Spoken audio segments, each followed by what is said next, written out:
Coffee is a drink for all seasons. Whether it's served black or white, it is enjoyed by its fans. For Vava, plunging into the coffee sector was born out of a love for the drink and the drive to tell the coffee farmer's tale. In the years I spent outside of Kenya, looking at the perception of Kenyan coffee out there and how much it was valued at monetarily and also consumption-wise, I always wondered why locally nothing had been done to boost, say, awareness. First of coffee consumption, and also nobody had ever told the story of the Kenyan coffee farmer. Vava has created a business that incorporates smallholder farmers in the coffee growing areas of Kenya to women in informal settlements who create fancy pouches for coffee packaging, in turn providing income to an otherwise disadvantaged group.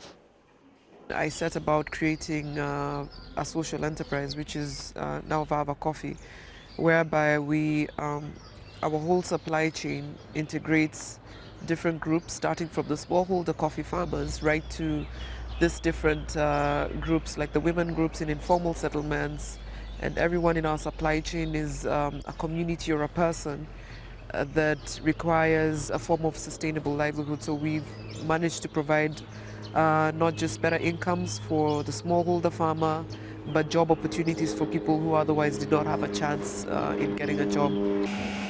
Though Kenya isn't a giant among the world's coffee producers, its coffee is known for its quality and is usually blended with other coffees. Vava has leveraged on this and exports to international markets.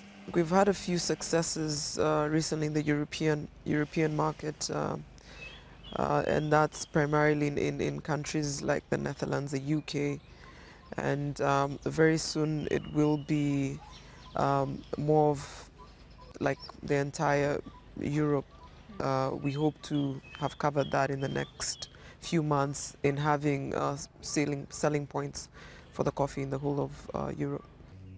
Despite Vava's achievements, her journey has been punctuated by disappointment. Getting capital, even out of Kenyan banks, is a nightmare as a woman. That's a story it's got its own story there, but and the interest rates also in the banks is a nightmare for any business person. So I mean, that's a no-no for us. So there's been the challenges of getting capital, but with time we've managed to work with some like-minded investors who have, helped us increase our outreach, financially. Another setback has been the low consumption of coffee by most Kenyans, but this, she says, is slowly changing. One way we've managed to do that as a company is by having one-on-one interactions with consumers. We've, in places where the coffee retails like Chandarana, we've held coffee tasting sessions where we meet the consumer in the coffee shopping section. We talk to them about coffee. It's what I'd call demystifying coffee is one of the first steps in Kenya. After all is said and done, Vava plans to grow her coffee business into a world-class operation while at the same time improving the lives of farmers under her wing. As of, say, the end of last year, our farmer portfolio has now grown to about 152 smallholder farmers that we work with.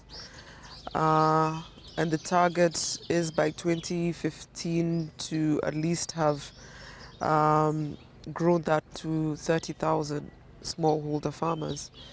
That's, of course, a huge trajectory from where we are right now, but it is feasible because we're slowly building on volumes and, trying to build a brand not just locally